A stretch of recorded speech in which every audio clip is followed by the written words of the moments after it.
Ah, welcome back, you beautiful legal anomalies, you courtroom mysteries, you cases they wish they'd never opened. Welcome back to the ones who walked into that hearing room and made the entire system malfunction. Yeah, you heard that right. The judge, that stone-faced authority figure who's seen it all, who's supposed to be unshakable, who's presided over thousands of cases without blinking. He looked at your file, looked at you, and whispered something he's never said in 30 years on the bench. Holy times T. And then, my friend, then he did something even more unprecedented. He stepped down. Not retired, not took a break. Stepped down from your case specifically. Do you understand what that means? Do you comprehend the level of reality-bending chaos you just caused in a system designed to be unmovable? In a structure built on predictability? In a machine that processes human lives like paperwork? You broke the judge. You shattered the arbitrator. You made the man who decides fates question his own. Let's rewind this beautiful disaster, shall we? They thought they had you figured out, didn't they? They opened your file expecting another routine case, another standard hearing, another predictable outcome. Prosecutors came prepared with their rehearsed arguments. Character witnesses lined up with their scripted testimonies. Evidence neatly organized in manila folders. Everyone in that courtroom had their role memorized. Everyone knew their lines. Everyone expected you to play the part they'd written for you. But then you walked in, and something in the air shifted. Something in the energy changed. Something in the fundamental fabric of that courtroom started glitching. The judge noticed it first. That's why he kept staring at you, kept glancing at his notes, kept looking back at you like he was trying to solve an equation that didn't add up. Because you weren't nervous. You weren't apologetic. You weren't performing the expected emotional theater. You walked in with the kind of calm that makes people uncomfortable. The kind of silence that screams louder than any defense. The kind of presence that forces everyone to reconsider what they think they know. They started presenting their case against you, building their narrative brick by brick, painting you as the villain they needed you to be. But with every accusation, something strange happened, something none of them anticipated, something that made the judge's eyes narrow with increasing confusion. Their story wasn't adding up, not because the facts were wrong, but because you, sitting there in flesh and bone, contradicted the monster they were trying to create. Every time they described your actions, your choices, your supposed crimes, the judge would look at you, and something in him started breaking, started questioning, started realizing that maybe, just maybe, he's not looking at a criminal but at something else entirely. Was it the way you maintained eye contact without aggression? Was it the way your silence spoke volumes their words couldn't match? Was it the way you carried yourself like someone who'd already been through worse than anything this courtroom could deliver? Whatever it was working, and the judge felt it in his bones. Now here's where it gets really interesting, really beautiful, really poetic. Halfway through the hearing, the judge did something unprecedented, something lawyers will talk about for years, something that'll become urban legend in legal circles. He asked for a recess. Not the standard 15-minute break, but an immediate, urgent, get me out of this room now recess. People in the gallery exchanged confused glances. The prosecution looked annoyed. Your legal team looked hopeful but bewildered. And you just sat there, knowing exactly what was happening, because you'd seen this before, hadn't you? You'd watched people realize in real time that they misjudged you, that they underestimated you, that they tried to fit you into a box that was never designed to contain someone like you. The judge went back to his chambers.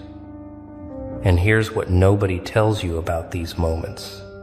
Here's what happened behind those closed doors that made everything change. He didn't just review the evidence again. He didn't just reread testimonies.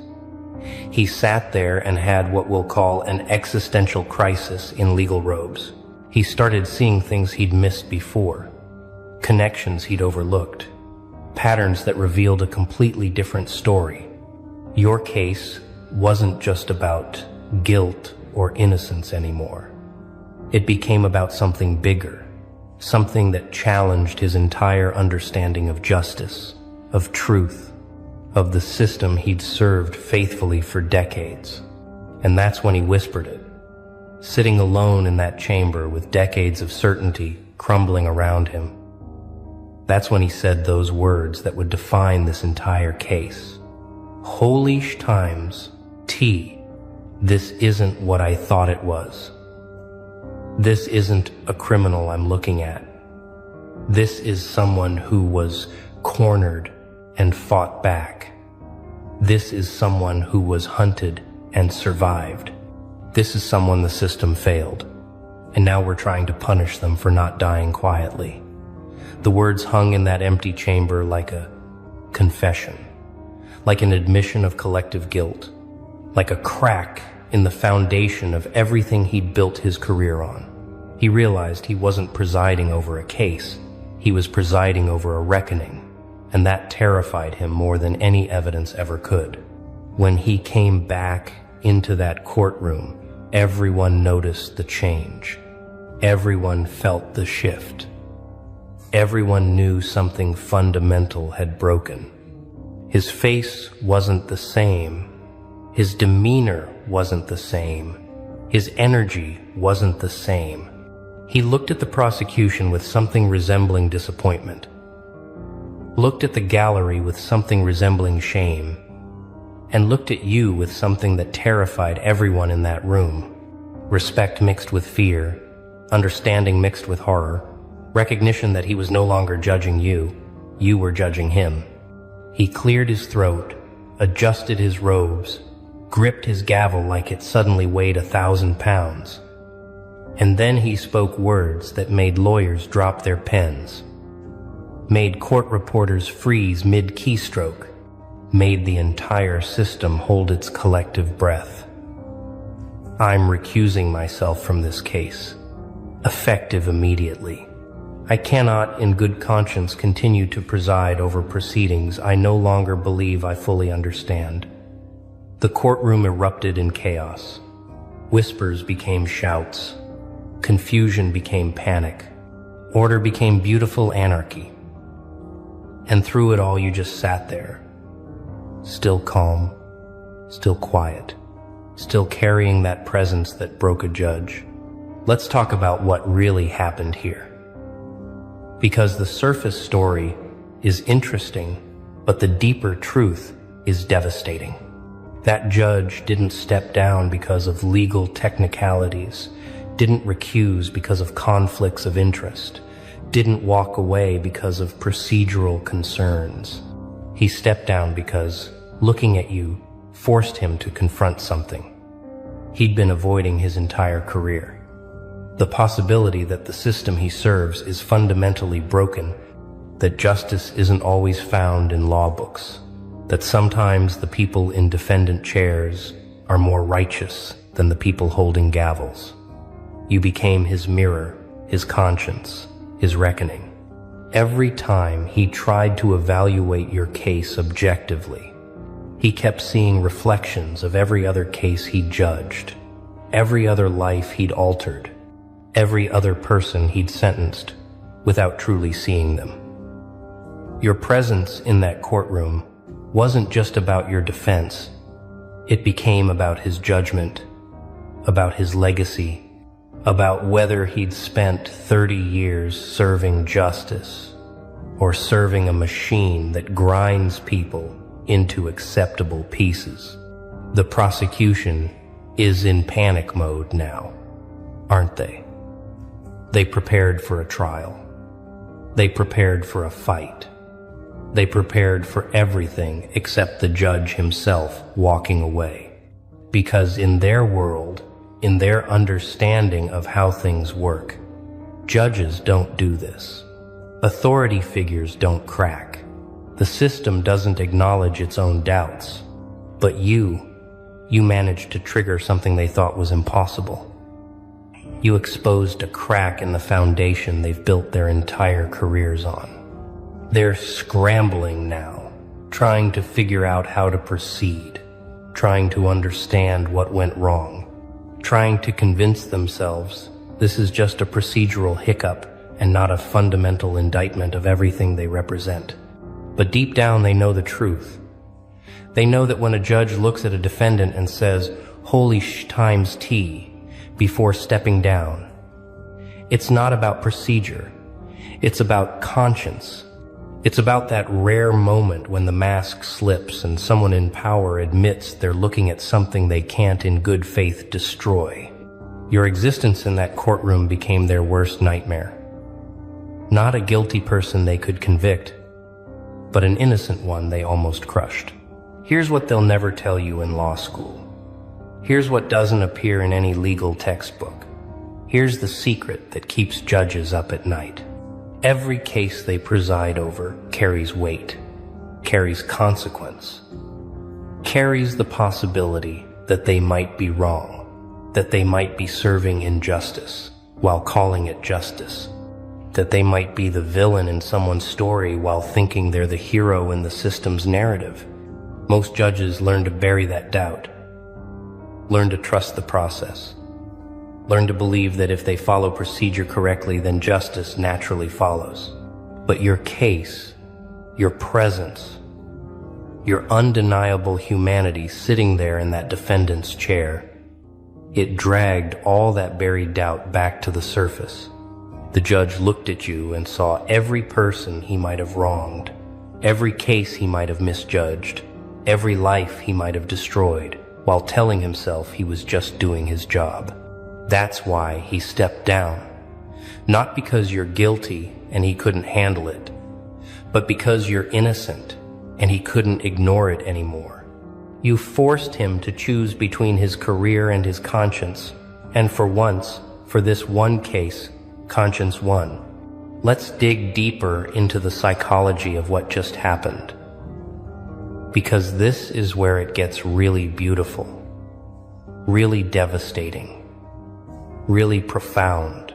When someone in authority steps down, when someone with power admits they can't handle what they're facing, it's never really about the immediate situation. It's about everything that situation represents. That judge didn't just see you. He saw the cracks in a system he's dedicated his life to. He saw the innocent people who couldn't defend themselves the way you could. He saw the guilty ones who walked free because they knew how to play the game. He saw 3 decades of compromise and rationalization and moral flexibility catching up with him all at once. Your case became the straw that broke the camel's back. The moment where he couldn't pretend anymore. The point where maintaining the illusion cost more than shattering it. And the most beautiful part, you didn't even have to speak. You didn't have to perform. You didn't have to manipulate or scheme or plot. You just had to be yourself, had to carry your truth with you, had to exist in a space where your mere presence demanded accountability from everyone around you. The legal community is shook right now, trust me. Word travels fast in those circles, and when a respected judge steps down mid-case with those words attached to it, "Holy sh times T," echoing in chambers and hallways, it becomes legend immediately.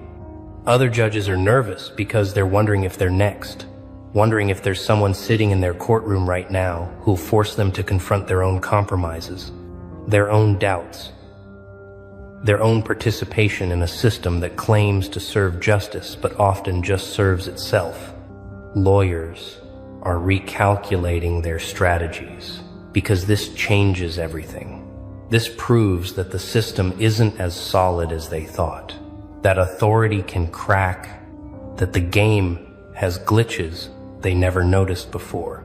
And you're at the center of it all, not because you tried to be, but because you refused to be anything other than what you are, because you wouldn't play the role they assigned you, because you stood in truth, even when lies would have been easier, safer, more acceptable. You didn't break the judge with aggression. You broke him with authenticity. And that's the most powerful weapon in any courtroom. Now the system has to figure out what to do with you, doesn't it? They can't proceed as planned because the judge who was supposed to preside over your destruction looked at you and chose his conscience instead. They'll assign a new judge eventually, someone who hasn't been contaminated by whatever it is you carry, someone who can look at your case with fresh eyes and hardened heart. But here's the thing. Here's what they're not considering. Here's the flaw in their plan. Whoever takes this case next will hear the story, will know what happened to the last judge, will feel the weight of that holy times T moment hanging over the entire proceeding. They'll walk in already compromised, already aware that this isn't just another case, that you're not just another defendant, that something about you forces people to choose between their job and their soul. You've become radioactive in the best possible way. You've become the case that makes careers or destroys them. You've become the defendant that reveals what judges are really made of. And that power, that ability to force authority to confront itself, that's rarer than any legal defense, stronger than any argument, more devastating than any evidence. Let's talk about what this means for you moving forward, because this isn't over. This is just the intermission in a much longer story. The prosecution will regroup. They'll bring in a new judge. They'll try to rebuild their case with renewed determination. But they're shaken now. They're uncertain now. They've seen proof that you're not what they expected, that this case isn't what they thought, that maybe, just maybe, they're on the wrong side of justice here. That doubt will eat at them, will influence their decisions, will make them second-guess every move. Meanwhile, you just keep doing what you've been doing, existing in your truth, maintaining that calm presence, carrying yourself like someone who knows the real verdict was already decided the moment that judge said holy times T and walked away. Because here's the secret. Here's the truth they don't want you to realize. Here's the power you've already claimed. You won the moment authority blinked. You won the moment the system acknowledged it couldn't break you. You won the moment a judge chose conscience over career because of you. Everything else is just paperwork, just procedure, just the system trying to maintain the illusion that it's still in control. Your story is going to ripple outward, going to inspire others, going to become the case study that law students argue about, that activists point to, that anyone facing impossible odds remembers when they need hope, because you proved something fundamental, something revolutionary, something the system tries desperately to keep hidden. You proved that truth has power even in structures built on lies, that authenticity can crack even the strongest facades, that one person standing in their genuine self can force an entire system to question itself. The judge who stepped down. He's not the enemy here. He's actually the hero of his own redemption arc. He had the courage to admit he couldn't, in good conscience, proceed, had the strength to choose integrity over reputation, had the wisdom to recognize when he was staring at something beyond his ability to judge. And you were the catalyst for that transformation, the force that made him choose, the presence that demanded he either compromise his soul or compromise his position. He chose his soul. And that makes this whole situation beautiful. In a way courtrooms rarely are. There's something poetic about watching the system eat itself, about seeing the mechanisms of control falter when confronted with genuine humanity, about witnessing the moment when procedure bows to conscience. Every institution is built on the assumption that its participants will follow the rules, maintain the illusion, keep the machine running smoothly. But you walked in and threw sand in the gears. You disrupted the rhythm. You forced everyone to stop and question what they were really doing. Not with violence, not with theatrics, not with manipulation, just with presence, just with truth, just with the undeniable reality of who you are and what you represent. And that broke them. That made a judge step down. That created chaos in a space designed for order. You're not just defending yourself anymore. You're defending everyone who's ever been crushed by this system. Everyone who's ever been judged unfairly.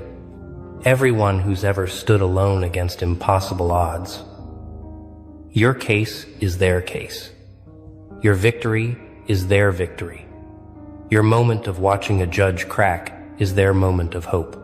The prosecution thought they could destroy you, thought they could build a narrative so convincing that guilt would be inevitable, thought they could use the system's weight to crush whatever defense you mounted. But they forgot to account for one variable, one factor that ruins all their carefully laid plans, one element that makes their entire strategy obsolete. They forgot that you're not just fighting for your freedom, you're fighting with the weight of truth on your side. And truth has a way of making lies collapse under their own contradictions. Every piece of evidence they present has to be filtered through the lens of that judge's reaction, has to be evaluated in light of what made him say, "Holy sh times T," and walk away. Future judges will know this. Juries will hear whispers of it.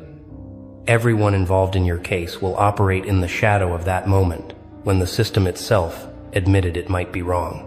You've already won the psychological war, already claimed the moral high ground, already proven that you're more than they bargained for. Everything else is just watching them figure out how to admit defeat without calling it defeat. Let me tell you what's happening right now in legal offices across the city, in judges' chambers, in prosecution war rooms. They're all asking the same question. What the hell did we miss? What are we not seeing? What is it about this person that made a veteran judge crack? They're reviewing evidence again, re-interviewing witnesses, going through your history with a fine-tooth comb, trying to find the piece that explains everything. But here's the beautiful irony. Here's the joke that's on them. Here's what they'll never understand. There's nothing to find because you're not hiding anything. There's no secret because your truth is your defense. There's no mystery except the mystery of why they thought they could judge someone they never bothered to truly see. You're not a mastermind playing games. You're not a manipulator pulling strings. You're just someone who refused to become small enough for their boxes, who refused to perform guilt for their convenience, who refused to die quietly so they could sleep well. And that refusal, that simple act of remaining yourself, that broke their entire approach. They didn't see your kindness as a gift. They saw it as weakness, a flaw, a crack in the armor they thought they could exploit. Ha ha. Isn't it funny how the wolves grin when they think they've found a sheep? But they weren't ready. No, they weren't ready for the fire hiding behind that soft smile. They mistook your open hands for shackles, your generosity for surrender. Fools. They thought kindness meant you were begging for their approval, that you were desperate to belong. And oh, the pain, the searing, gut-wrenching pain of watching them spit on the very thing you offered. You gave them trust, and they broke it. You gave them grace, and they stomped it into the dirt. How does it feel, to be the one left standing in the ashes of what should have been loyalty? It burns, doesn't it? Burns like acid in your chest, like a scream trapped behind clenched teeth. You showed them a rare part of yourself, and they saw an opportunity to destroy it, to destroy you. They thought they were clever. They thought they'd won. But here's the joke. The test wasn't for you, it was for them. And they failed. Miserably. Kindness. It's a test. A quiet, unforgiving test. No announcements. No warnings. Just a mirror held up to their soul. And oh, how it reveals the cracks they thought were hidden. You see, they never realized. Every kind word you spoke, every gesture of mercy, was their chance. Their chance to show who they truly were. But instead of gratitude, they chose greed. Instead of respect, they chose ridicule. Funny, isn't it? They thought they were playing you. Ha! Playing you like a deck of cheap cards, all while the real game was slipping right through their fingers. They were so busy mocking your kindness, so eager to prove their power, they didn't see it. The mirror was never about you. No, it was all about them. And what did it reflect? Smallness, pettiness, fear. They failed your test before they even knew it began. Oh, they thought they were clever, so clever. But here's the punchline. They were blind. Blind to the consequences. Blind to the storm that was building inside you. And now they get to live with their reflection. A broken, distorted version of what they pretended to be. You extended your hand, and they bit it. Teeth sinking deep, tearing into the flesh of your trust. The pain was sharp, wasn't it? Like a betrayal carved straight into your bones. You thought they'd see the goodness in you, but instead they saw an opportunity to feast. You opened the door, wide, with a smile that carried no suspicion. And what did they do? They walked in, slammed it behind them, and locked you out of your own damn kindness. The very thing you offered became the weapon they used to cut you down. Do you remember that moment? The one where their mask slipped, when their smile turned sharp, their words grew venomous. That's when it hit you. You weren't dealing with people, you were dealing with predators. And you were their prey. It leaves a mark, doesn't it? A deep, aching wound. Anger boils in your chest. Confusion clouds your mind. Why, you ask yourself? Why would they treat me this way? Because kindness terrifies them. They don't know how to hold it, so they crush it. They don't understand it, so they mock it. It's not your failure, it's their fear. Fear of someone who dares to be different in a world that worships selfishness. But oh, how that heartbreak turns into rage, a fire they never saw coming. And that fire, it's about to consume everything they thought they could control. Here's the irony, the delicious twist they never saw coming. The trap they thought they set for you, it wasn't yours to fall into. No, it was theirs. Every lie, every sneer, every manipulation, they were building it, brick by brick, their own tomb. They thought they were playing you, Like you were some naive pawn on their little chessboard. But in their arrogance, they forgot one thing. Pawns can become queens. And the moment they underestimated you, they sealed their fate. Here's the truth about people like them. They thrive on the belief that kindness is a weakness. They drink it in, thinking they're growing stronger. But really, they're poisoning themselves.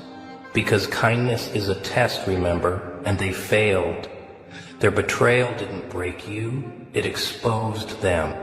They thought they were clever, so clever, whispering behind your back, laughing at your generosity, pulling their strings to see you stumble. But with every cruel move they were digging deeper and deeper until there was no way out. Now, they're trapped in the very pit they dug, a pit of their own insecurities, their greed, their smallness. And you're standing on the edge, looking down at the mess they made. Because kindness doesn't make you weak, it makes you dangerous. Dangerous because you can rise, while they can only fall. Kindness? It's not for the faint of heart. No, it's for warriors. It takes a strong soul to remain kind in a cruel, vicious world. To walk through fire and still offer warmth. To be stabbed in the back and still resist the urge to stab back. That's not weakness. That's power. Kindness isn't bending. It's enduring. It's choosing to keep your heart open when the world gives you every reason to shut it down. Cowards can't do that. They hide behind masks of cruelty because they're terrified of what kindness requires. Courage. Do you see it now?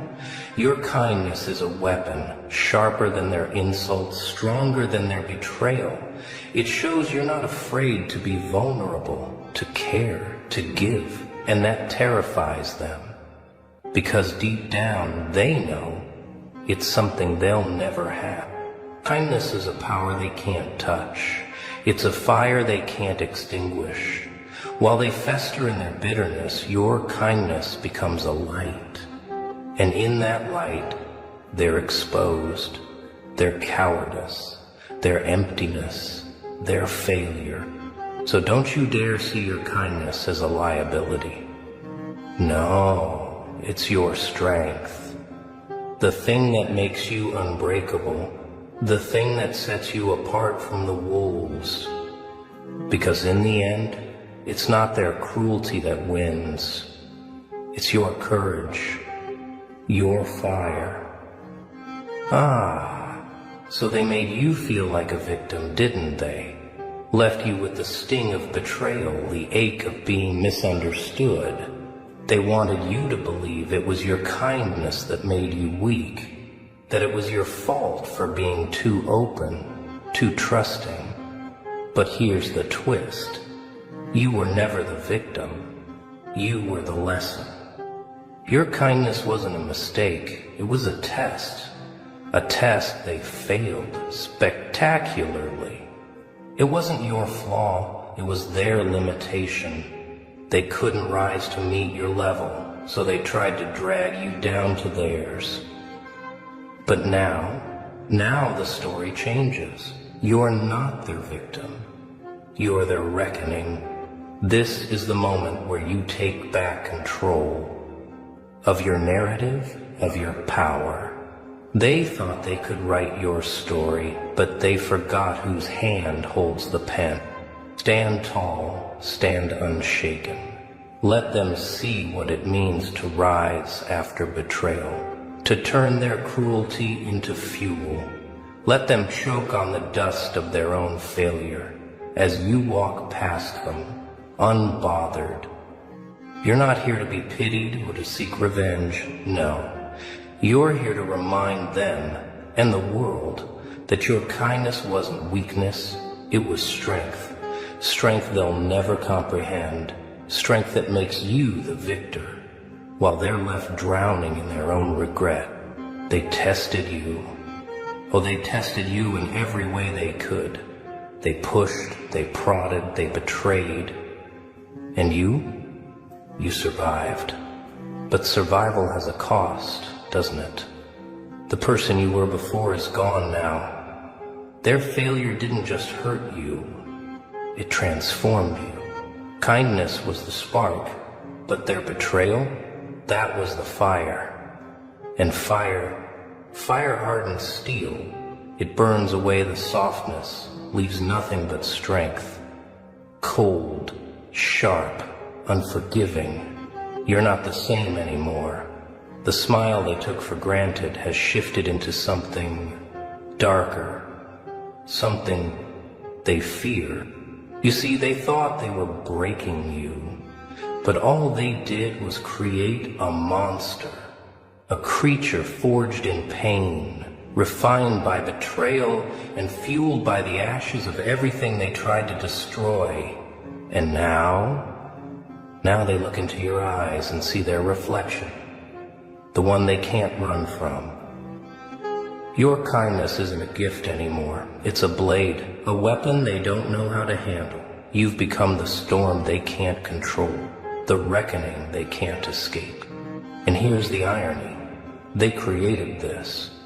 Every cruel word, every calculated slight, every knife they drove into your back. They built this version of you, a version that doesn't forget, doesn't forgive, and certainly doesn't bow. The person you became isn't so kind anymore. No, this version of you plays by different rules, their rules. And oh, how they'll wish they'd passed the test instead of trying to burn you down. Because now, you own the fire. And now comes the sweetest part of it all, the payoff. Rising above their failure, not stooping to their level, is the revenge they never saw coming. They wanted you broken. They wanted you bitter. But instead, you gave them silence. Oh, and how silence screams louder than any words could. No arguments, no explanations. Just the quiet of someone who's moved on to bigger, better things. And that drives them mad. Your success? It's the mirror they can't look into. Every step you take forward is a reminder of the steps they'll never take. Every victory you claim is a wound that festers in their fragile pride. And your strength? Oh, it's unbearable for them, because it proves one thing. They didn't break you. You rise, and with every rise, you leave them further behind. They'll try to watch from the shadows, desperate to see you stumble, but all they'll see is the back of someone they can't touch anymore. Vindication isn't screaming, "I told you so." It's walking past them without a word, with your head high and your power untouchable. It's showing them that their betrayal wasn't your end, it was your beginning. So don't give them your anger. Don't waste your energy trying to make them understand. Let your silence be their haunting. Let your success be their torment. Let your strength be their nightmare. Because rising above them, that's the revenge they'll never recover from. Your kindness is a treasure, a rare, shining gem in a world so quick to embrace the darkness. But here's the thing about treasures. Not everyone deserves to hold them. Not everyone deserves you. They taught you this, didn't they?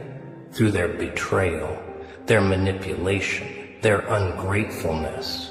They showed you the cost of giving your pearls to swine, of offering your light to those who only seek to snuff it out.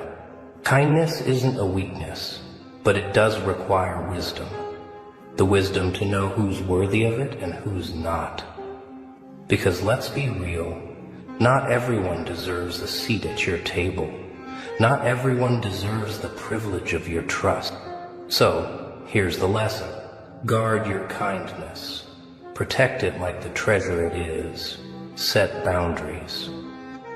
Firm ones, the kind that keep the wolves out.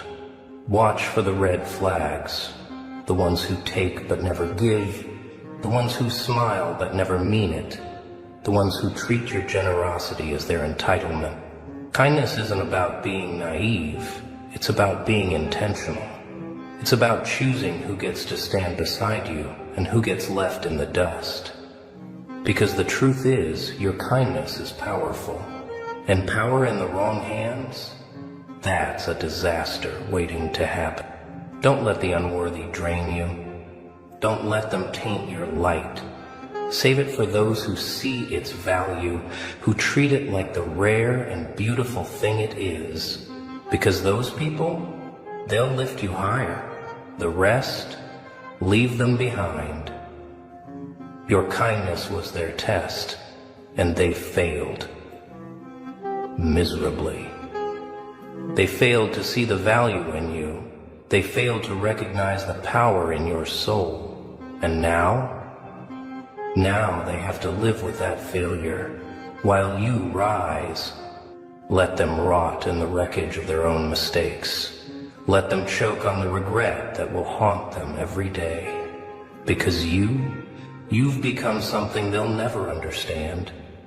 You've grown from their betrayal.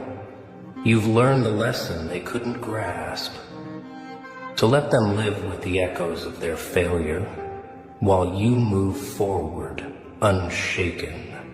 Your success will be their constant reminder that they had a chance and they squandered it.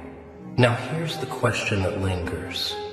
Who will regret losing you next? The world isn't ready for the force you're about to become.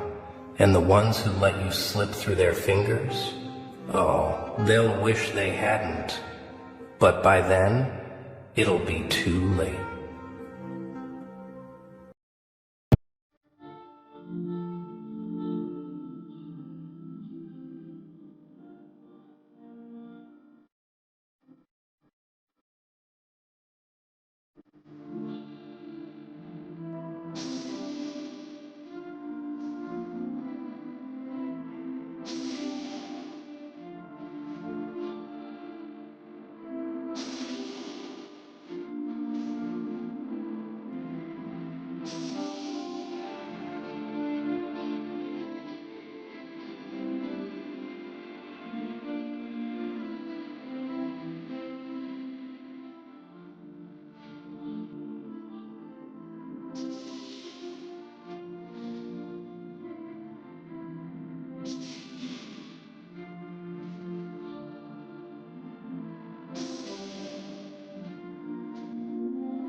Ah, welcome back, you dangerous little paradox, you walking contradiction.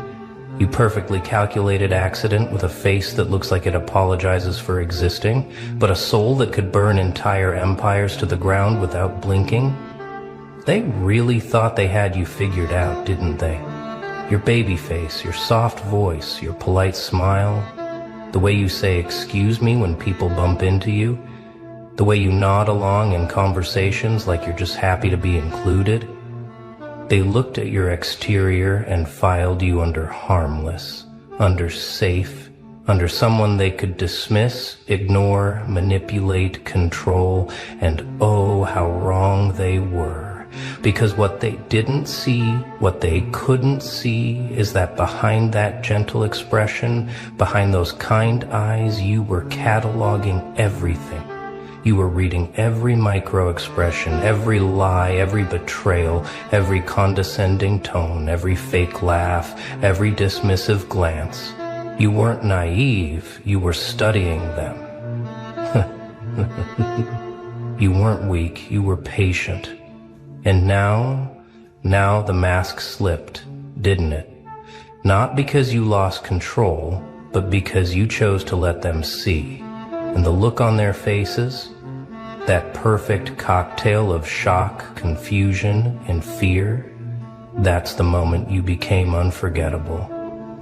Because they just realized the person they thought was soft, the person they thought was easy, the person they underestimated for years, that person doesn't exist. That person was a test, and they failed spectacularly.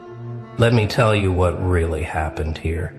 You spent years playing a role, not because you were fake, but because you were smart enough to know that showing your full intensity, your full intelligence, your full capacity for ruthlessness would make you a target. So you dimmed the lights. You softened your edges. You laughed at jokes that weren't funny. You stayed quiet when you had the sharpest observation in the room. You let people think they were smarter, faster, more capable than you. And all the while, you were building something they couldn't see. You were constructing an empire in silence. You were sharpening your mind like a blade. You were learning their patterns, their weaknesses, their fears. You were becoming something they had no framework to understand. Because people like you, the ones with baby faces and trauma, you're the most dangerous kind. Because nobody sees you coming. Nobody prepares for the person who looks like sunshine, but moves like a shadow. The place on Fairmont's face, who looked like lead, moves like sunshine, but moves like sunshine. They thought your kindness was weakness. They thought your silence was submission. They thought your patience was powerlessness. And then you moved. You made one decision. You said one sentence. You shifted your energy just slightly, and suddenly their entire perception shattered like cheap glass. Here's what they're whispering about now. Where did that come from? How long has that been hiding? How did we miss this? And the answer is simple. You've always been this. You've always had this edge, this intensity, this capacity for calculated destruction, but you chose when to reveal it. You chose who deserved to see it, and they weren't worthy, so they got the sanitized version, the safe version, the version that wouldn't make them uncomfortable. But now, something shifted. Maybe they pushed too far. Maybe you got tired of pretending. Maybe you just stopped caring about their comfort. And when that switch flipped, when you let even a fraction of your real self show through, it was like watching someone pull a weapon out of thin air. They literally did not know you had that in you. And that's because you're a master of misdirection. You're a wolf who learned to wear the wool so convincingly that even other wolves believed it. You played the role so well that they forgot it was a role, and now they're scrambling. They're confused.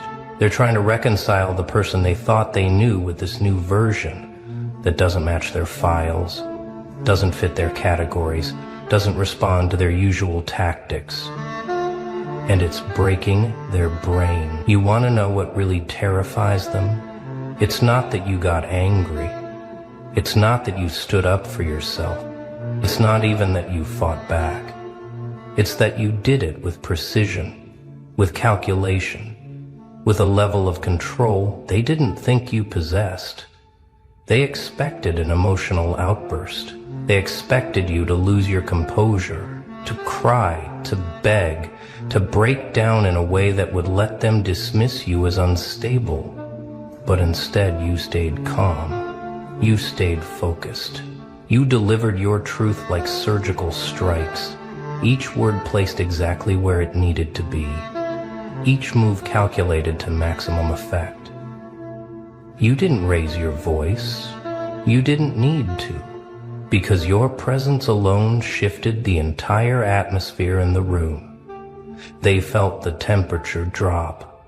They felt the air get heavier. They felt something ancient and untamed looking at them through your eyes. And for the first time, maybe the first time ever, they understood that you are not someone to be taken lightly, that beneath that baby face is something they absolutely do not want to provoke further. Because if this is what happens when you're being gentle, they don't want to see what happens when you decide to stop holding back. Let's talk about the aftermath, shall we? Because right now, they're in crisis mode. They're replaying every interaction they've ever had with you through a new lens. They're remembering every time they dismissed you, every time they talked over you, every time they treated you like you were less than. And now those memories are hitting different. Because now they know you were choosing not to respond. You were choosing to let it slide. You were choosing to give them chances they didn't deserve. And that realization, that you've been operating from a position of mercy, not weakness, that's what's keeping them up at night. They're asking themselves, how many times did they disrespect someone who could have destroyed them? How many times did they mistake restraint for inability?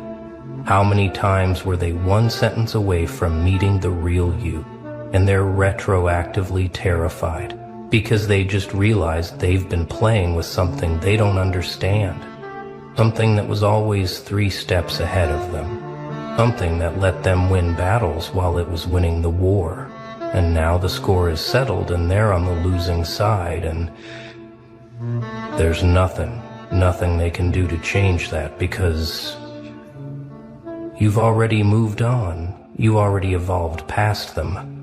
You're already operating on a frequency they can't even detect anymore. Here's the part that really gets under their skin, though. You're not even angry anymore. You're not seeking revenge. You're not trying to hurt them back. You've just removed them from your reality entirely. And that indifference, that complete lack of emotional investment in their opinion, their judgment, their existence, that is the ultimate power move, because as long as you cared, they had leverage. They could manipulate your emotions. They could guilt you. They could make you doubt yourself. But now you've severed that connection. You've closed the door. You've deleted them from your internal narrative. And they can feel it. They can feel the absence of your energy, and it's driving them absolutely insane. Because humans are wired to seek closure, to understand, to be acknowledged. And you've given them none of that. You've just walked away like they were never significant enough to warrant an explanation. And that silent dismissal, that is more devastating than any words you could have said, because it communicates something they can't argue with. You don't matter enough to me to even be angry at you anymore. And that cuts deeper than any insult, any confrontation, any dramatic exit ever could. Let me tell you what happens next. They're going to try to get a reaction. They're going to test you. They're going to poke and prod and try to find the old you, the one who was predictable, the one who responded, the one they could control. They're gonna act confused. They're gonna play victim. They're gonna try to gaslight you into thinking this new version of you is somehow wrong, that you've changed for the worse, that you're being too much, too intense, too cold. But here's what you need to remember. You don't owe them the soft version anymore. You don't owe them explanations. You don't owe them access to your energy, your time, your presence. They had years to treat you right. They had countless opportunities to see your value, to respect your boundaries, to acknowledge your humanity, and they chose not to. So now they get consequences. They get the version of you that doesn't accommodate their comfort anymore. The version that prioritizes your peace over their feelings. The version that says no without guilt, that walks away without looking back, that exists in your full power regardless of how it makes them feel. And if that makes you the villain in their story, so be it. Because you'd rather be the villain in their narrative than the victim in your own.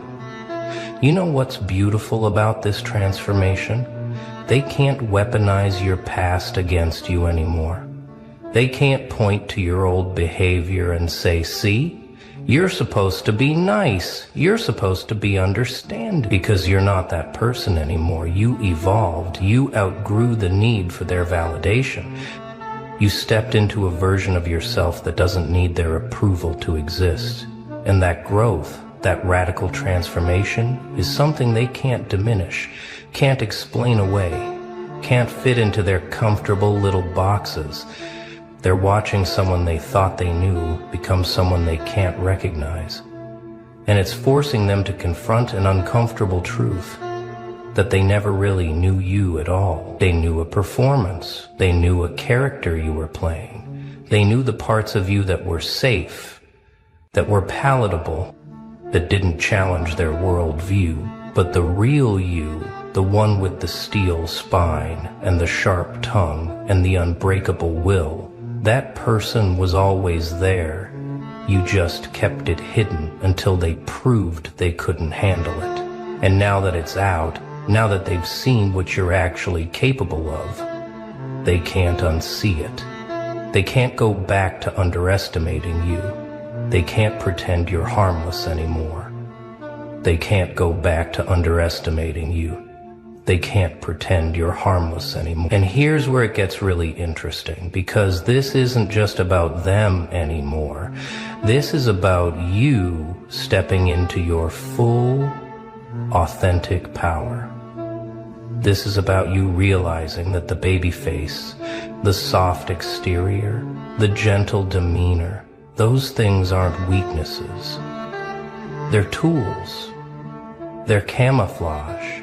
They're strategic advantages, because now you have something most people don't. You have the element of surprise. You have the ability to move through the world undetected, to be underestimated, to catch people off guard when they least expect it. You're a wolf in sheep's clothing, but you're not pretending to be a sheep. You're just letting them make their own assumptions, and then using those assumptions against them when the timing is right. That's not deception.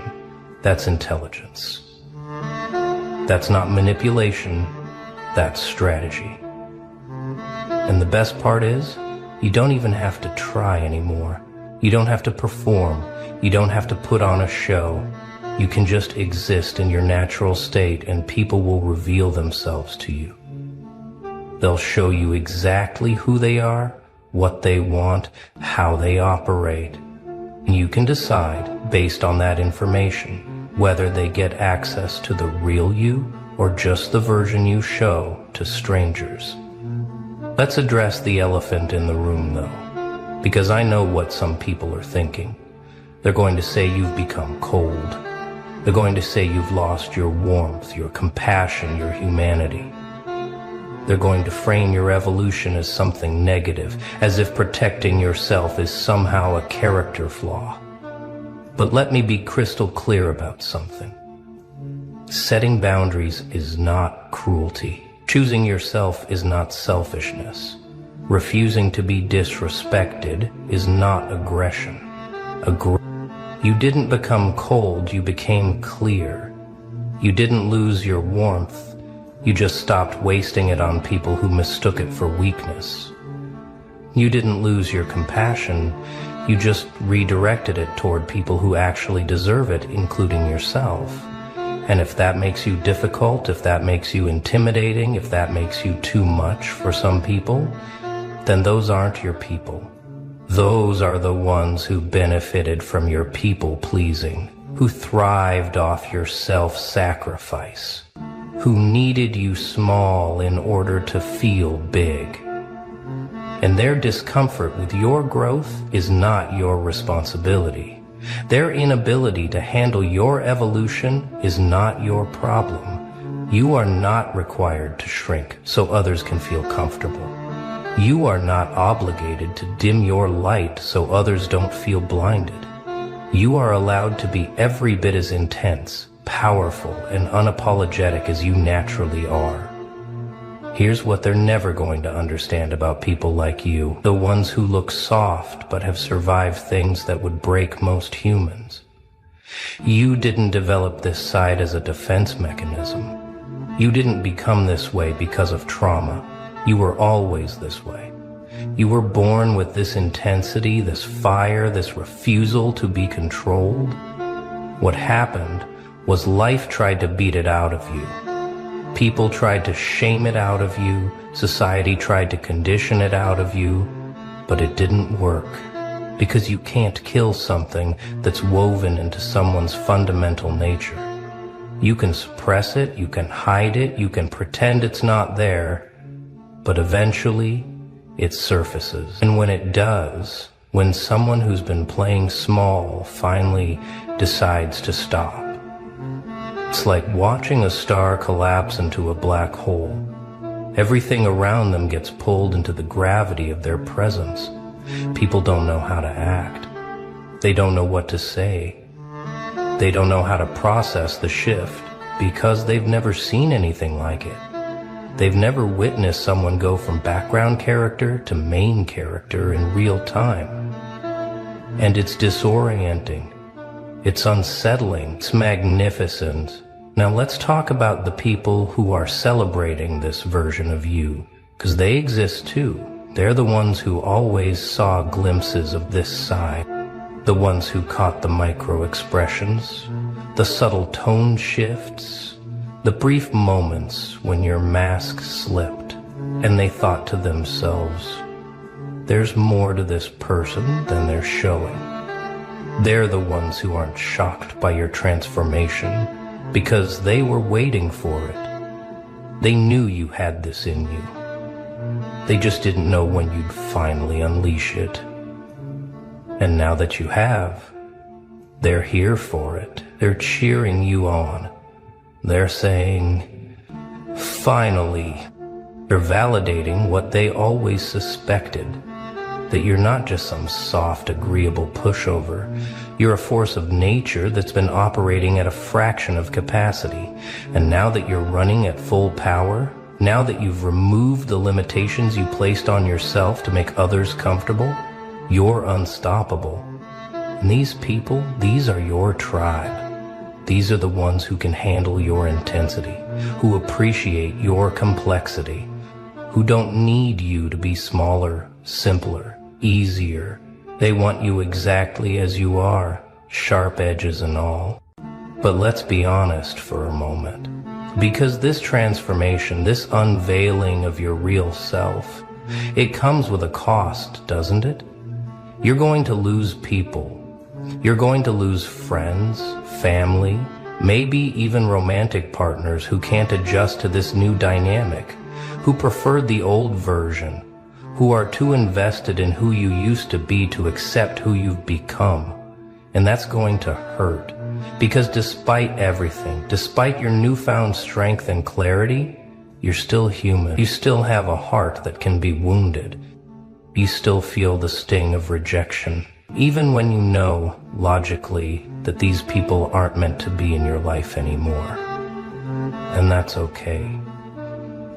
It's okay to grieve the relationships that can't survive your growth. It's okay to feel sadness even as you feel relief. It's okay to mourn what was while celebrating what is.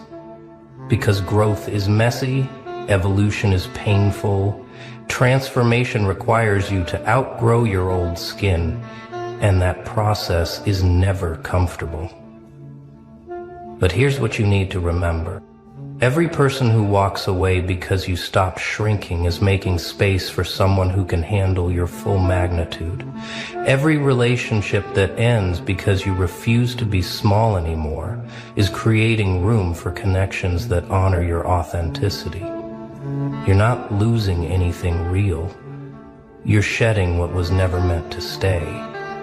And here's the thing about that baby face of yours. That innocent exterior that makes people assume you're harmless, it's never going away. And that's your secret weapon. Because no matter how much you evolve, no matter how sharp your edges become, no matter how powerful your presence gets, people are still going to see that face first. They're still going to make assumptions. They're still going to underestimate you. And every single time they do, you get to prove them wrong. You get to watch the realization dawn in their eyes. You get to see that moment when their brain scrambles to reconcile what they're seeing with what they expected. And it never gets old. Because you've turned what people thought was a disadvantage into your greatest advantage. You've weaponized their bias against them. You've made their assumptions the very thing that gives you power. And that's poetic. That's justice. That's you taking every judgment, every dismissal, every time someone looked at you and thought you were weak, and transforming it into fuel for your evolution. So where do you go from here? Now that the secret's out, now that people know you have this side, well, that's entirely up to you. Because here's the beautiful truth. You're not locked into anything. You don't have to be this version all the time. You don't have to maintain some constant state of intensity or aggression. You can still be soft when you choose to be. You can still be kind, still be compassionate, still be gentle. But now it's from a position of strength, not weakness. Now it's a choice, not a default. Now when you show someone tenderness, they know it's a gift, not something they can take for granted. And that changes everything. Because your softness becomes precious, your kindness becomes valuable, your patience becomes a privilege, and people will finally understand that access to the gentle version of you is earned, not owed. And those who prove themselves worthy, who show up consistently, who respect your boundaries, who honor your complexity, they get to see all sides of you. The soft and the sharp, the light and the dark, the baby face and the beast, and they'll treasure it because they'll know how rare it is to be trusted with your full spectrum. Let me tell you what happens in the next chapter, because this story is far from over. You're going to continue evolving. You're going to discover new layers of yourself that even you didn't know existed. You're going to push boundaries you didn't know you had. You're going to accomplish things that seemed impossible when you were still playing small. And every time someone from your past sees what you've become, every time they witness your growth, your success, your confidence, they're going to feel it. That sharp stab of regret, that bitter taste of missed opportunity, because they had a chance to be part of your story. They had a front row seat to something extraordinary, and they walked away because they couldn't handle the preview. A lion doesn't concern itself with the opinions of sheep, but oh, how the sheep tremble when the lion walks by. You see it, don't you? The shifting eyes, the nervous laughs, the sudden silence when you enter the room, they feel it. The weight of something they can't control, a presence they can't dilute, and it eats them alive. People flinch when real power enters the room. They don't know what to do with it. They're used to the weak, the obedient, the ones who bow their heads and beg to be liked. But you don't shrink, you don't kneel, you don't play their little games of polite submission, and that terrifies them. Their discomfort is not your problem, it's their weakness exposed. It's the sound of their fragile illusions cracking. They've built their world on comfort, on lies they whisper to themselves at night. I'm good enough. I'm strong enough. But then you walk in, and suddenly, they're not so sure. Suddenly, they feel small. You've felt it, haven't you? The stares, the resentment, the way they shift when you speak with confidence.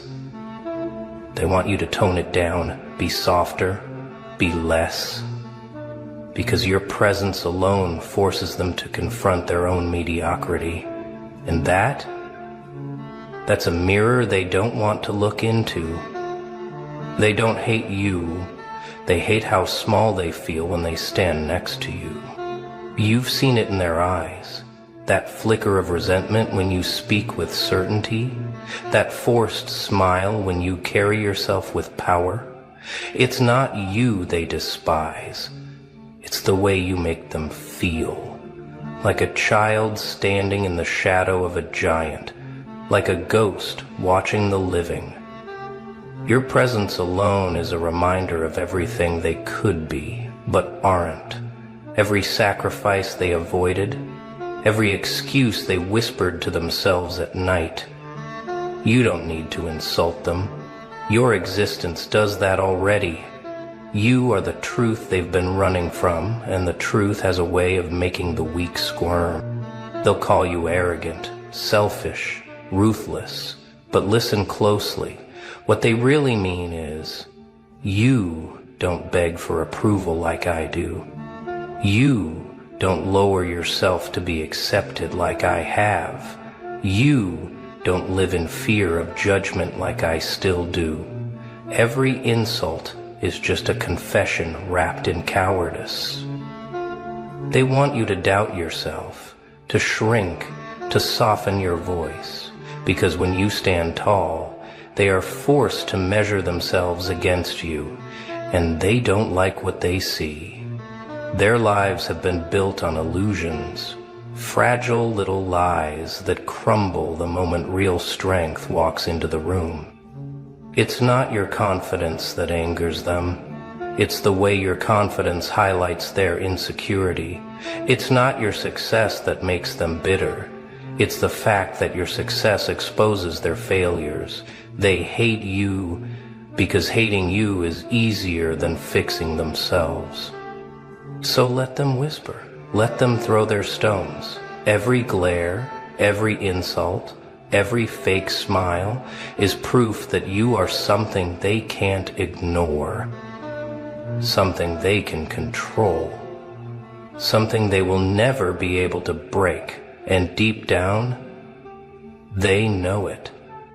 They want you weak because it makes them feel safe. Strength, that's a threat to their little illusion.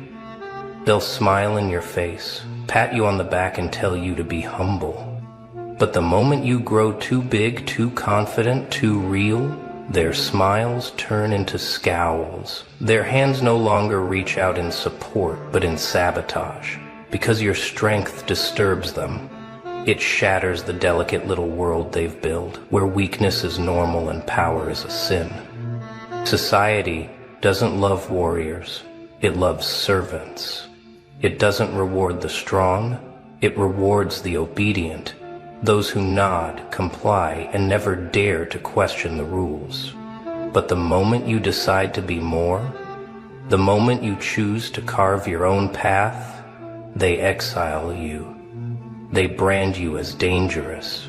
And maybe you are, but only to them. Because standing out makes you unpredictable, and the weak, they hate unpredictability. It forces them to confront something they're not ready for. The truth, that the rules they live by, lies. That the safety they cling to, an illusion. That their comfort, it's just a prison disguised as peace. They want you small, they want you fragile, they want you to doubt yourself just enough to stay in line. Because if you really knew your power, if you really embraced what you could become, you would no longer be one of them. And that terrifies them. Mediocrity needs company. It thrives in numbers. It survives because the masses choose comfort over greatness, ease over evolution. And when you refuse to settle, when you refuse to play along, they don't see it as ambition. They see it as an attack. So they push you away. They call you arrogant, difficult. They tell you, you've changed. Of course you've changed. That was the whole point. The only ones who complain are the ones who expected you to stay beneath them forever. Let them be uncomfortable. Let them gossip. Let them watch from a distance while you rise. You were never meant to belong. You were meant to lead. And leadership is a lonely road, but it's the only road worth walking. You will not be loved for your strength. You will be feared, envied, and misunderstood. The strongest souls walk alone, not because they want to, but because they must. The path to power isn't crowded. It's a long, brutal road filled with broken friendships, closed doors, and whispered betrayals. The world doesn't welcome those who refuse to kneel. It hunts them. Because strength, real strength, is a mirror that exposes the weakness of others, and they hate that reflection. You think the great ones were embraced? That they were celebrated from the start? No. They were mocked. They were exiled. They were torn apart before they ever became legends. The world doesn't clap for the lion when it's still a cub. It only bows when the roar is too loud to ignore. And by then, it's too late. Pain is the tax you pay for greatness. The universe doesn't give power freely. It demands a price. And that price? Isolation. Betrayal. Nights where you stare at the ceiling wondering if it's all worth it. Days where you carry wounds so deep that even your own shadow feels like a stranger. But listen closely. Those scars, they're not signs of defeat. They are proof. Proof that you endured. Proof that you did not break.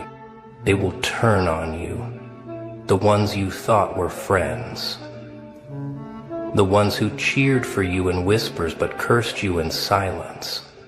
They will call you different, cold, detached.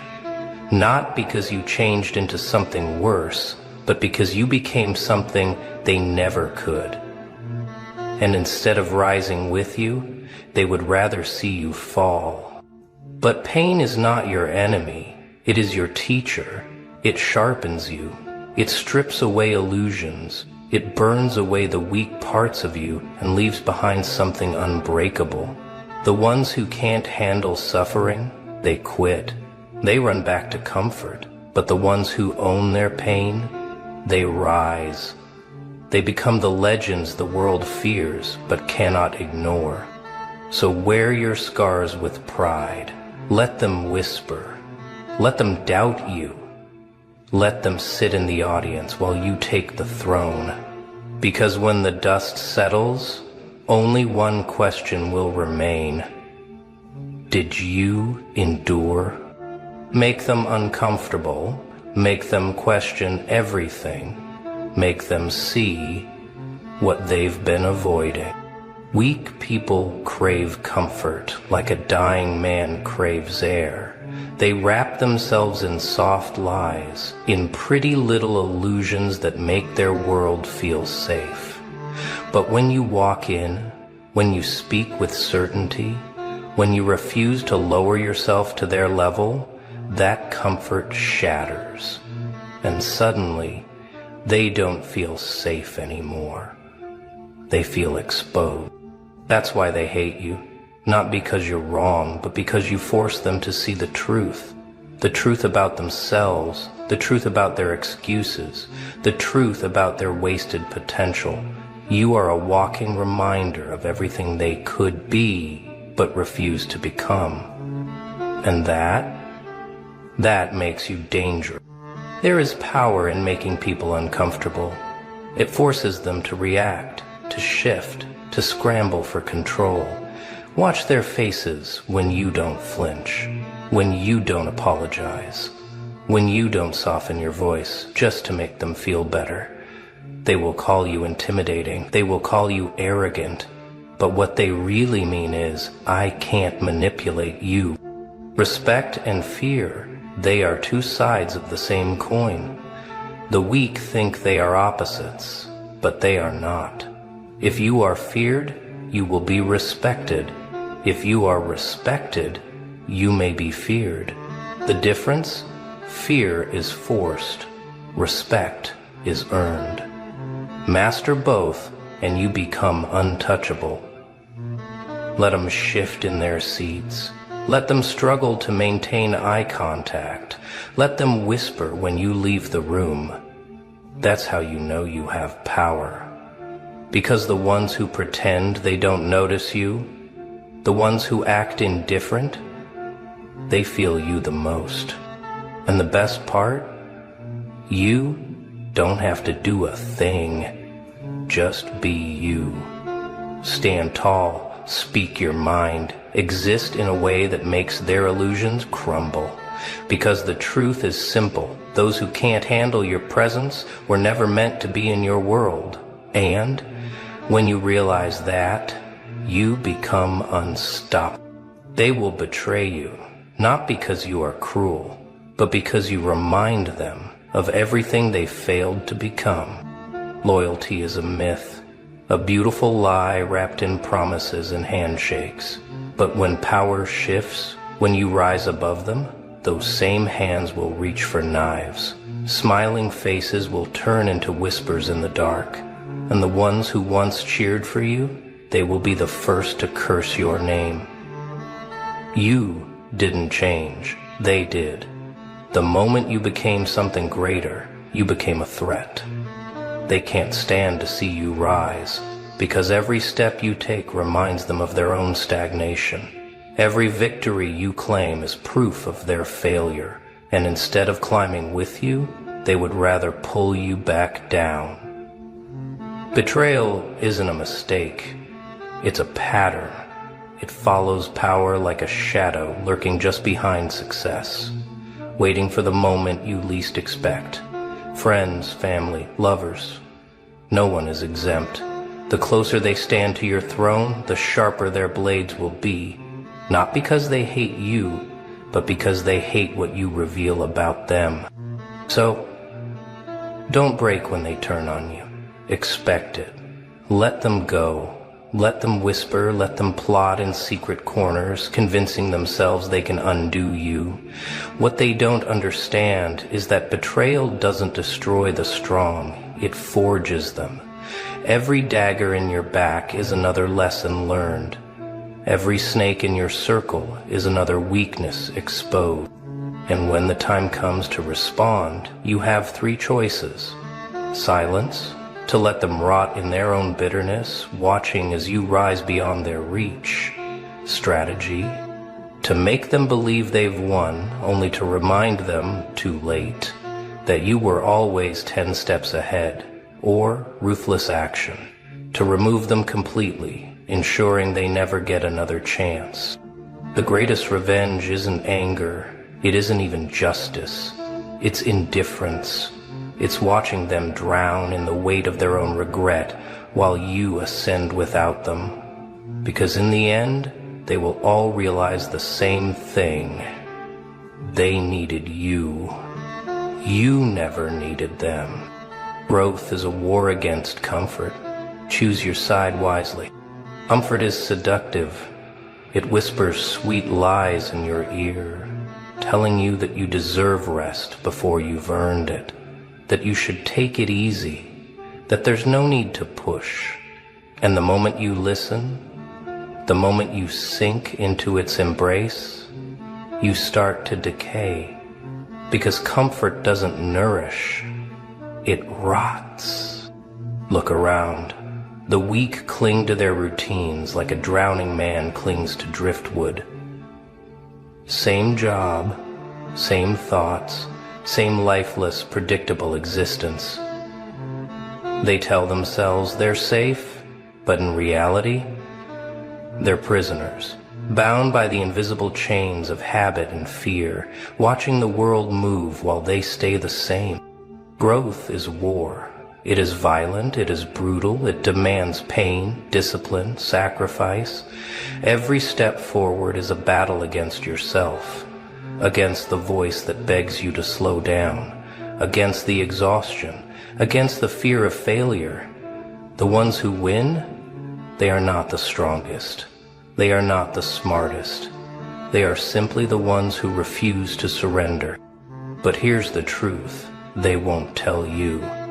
The weak despise those who choose struggle, because every time you push through pain, you remind them that they could have done the same. Every time you level up, you make their excuses look pathetic, so they call you obsessed. They call you unbalanced. They call you insane. And maybe they're right. Maybe you are insane, because only the insane would walk straight into the fire. Only the insane would choose exhaustion over ease. Only the insane would rather die fighting than live in mediocrity. But tell me this, who built the world? The comfortable or the relentless?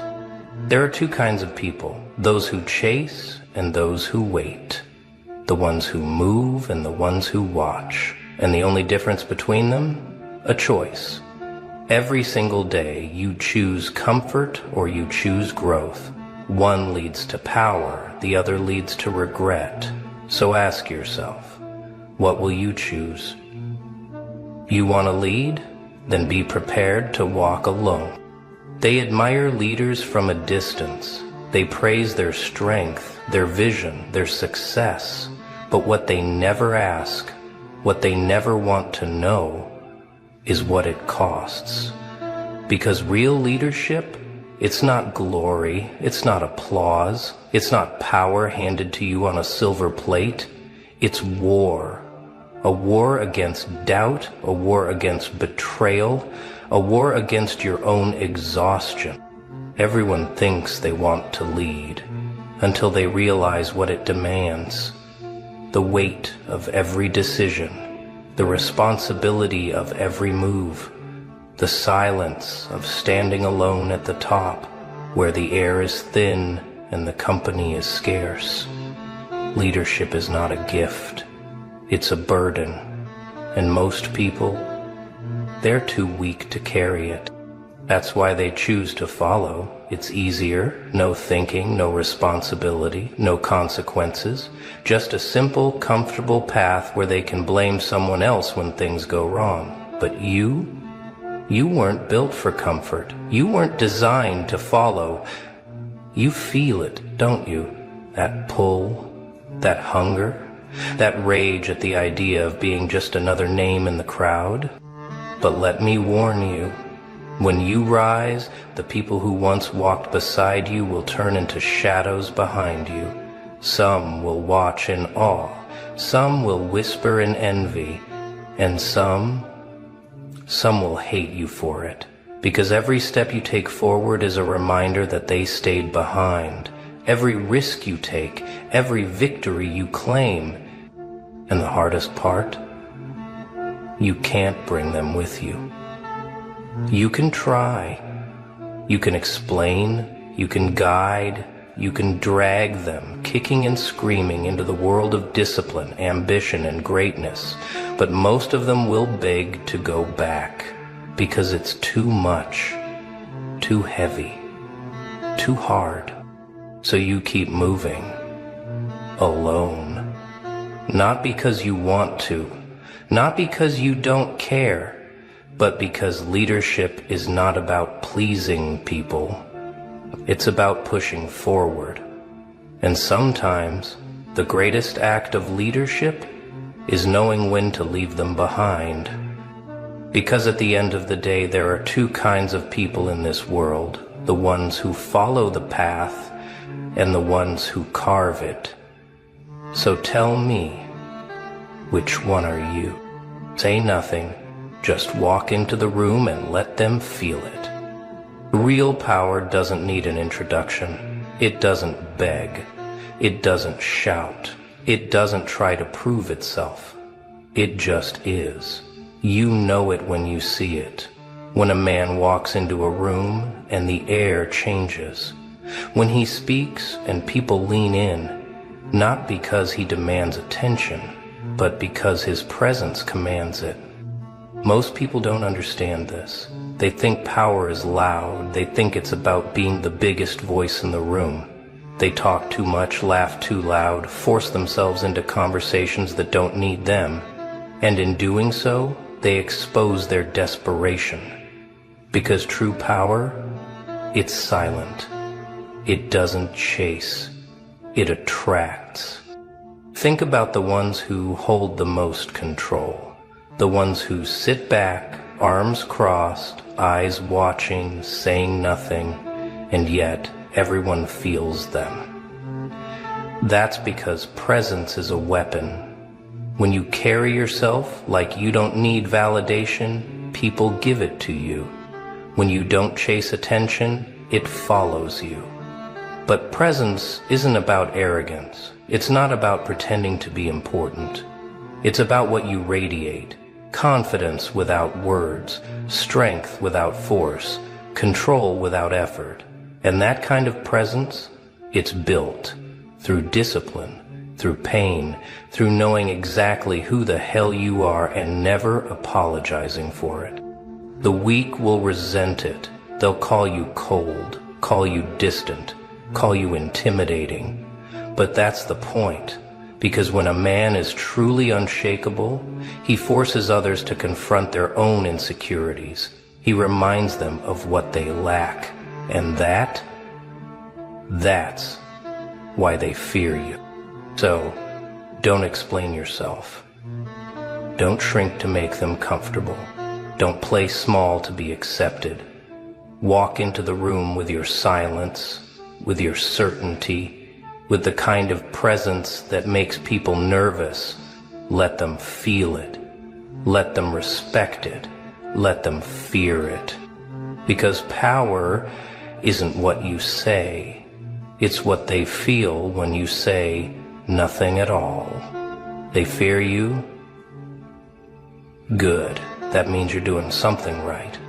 The greatest mistake you could ever make is craving their approval, the applause, the validation, the pat on the back. It's a drug. A slow poison, because the moment you need their acceptance is the moment they own you. And the ones who rise, the ones who win, they understand one simple truth. Greatness isn't about being liked. It's about being remembered. They laughed at the outcasts, mocked the rebels, resisted the ones who dared to change the game. And then they copied them. Then they worshipped them. Because history has never been kind to the comfortable. Legends are born from resistance, from rejection, from being the one who made everyone else uncomfortable. You want proof? Look at the ones they called crazy, the visionaries, the leaders, the ones who didn't just follow the rules, they rewrote them. They didn't fit in, didn't beg to be accepted, didn't apologize for being too much, and at first, they were hated. But in the end, they had the last laugh. So stop hesitating. Stop softening yourself to make them feel safe. If your presence shakes them, if your success makes them nervous, if your name makes them whisper, that means you're on the right path. Because the more they resist, the more powerful you become. And when they finally realize who you are, when they see the empire you built while they doubted you, they won't be laughing anymore. But you will.